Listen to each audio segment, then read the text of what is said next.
Hey everyone, welcome back to the channel. If you've ever wanted to take your Power BI reports to the next level by summarizing and grouping your data with maximum flexibility, you're in the right place. In today's tutorial, I'm going to walk you through how to use the GroupBy function in Power BI, updated for 2023.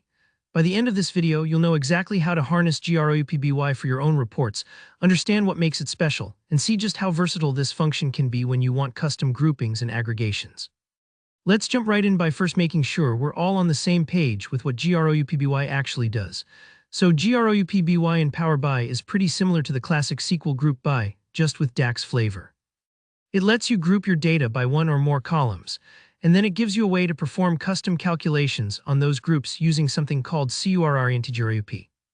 If you've used SQL before, this will feel pretty familiar, but with that unique DAX twist. Picture this, you want to see your sales totals by region, but you want the flexibility to write your own custom aggregations. That's where GroupBy really shines.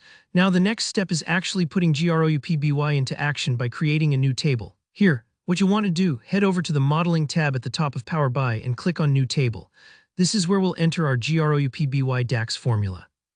If you haven't done this before, no worries.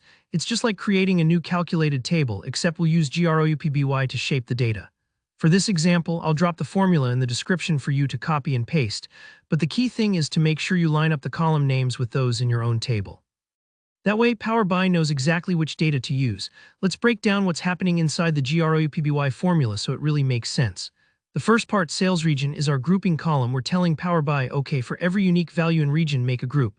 Imagine you've got a stack of order slips and you're sorting them into piles by region. That's what this step is doing behind the scenes. The next part is where GRoup comes in. Think of GRoup as a temporary little box that holds all the rows for the current group. It gives you access to just the data for the region you're working with right now. This is super useful because now you can perform calculations like a sum or an average on just those rows, not the entire table. To actually sum up the sales amounts for each region, we use SUMX with GRoup as the first argument. SUMX is just a way to summarize over a table. In this case, it loops through each row in the current group and adds up the sales amount.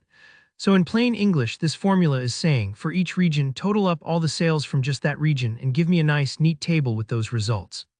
So now that we have our aggregated table, let's talk about putting it to work in your reports. You could take this new table, maybe you've named it Sales by Region or Sales by Region Product, and drop it directly into a table visual. Instantly, you'll see all your regions side by side with their total sales.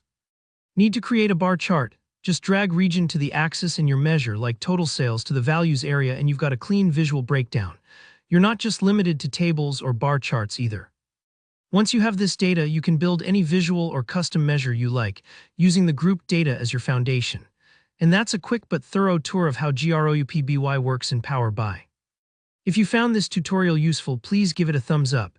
And if you have any questions, maybe about more complex GroupBy use cases or troubleshooting your formulas, leave a comment below. I'm always happy to help out. And don't forget to subscribe for more Power BI and data tutorials just like this. Thanks so much for watching, and I'll see you in the next one.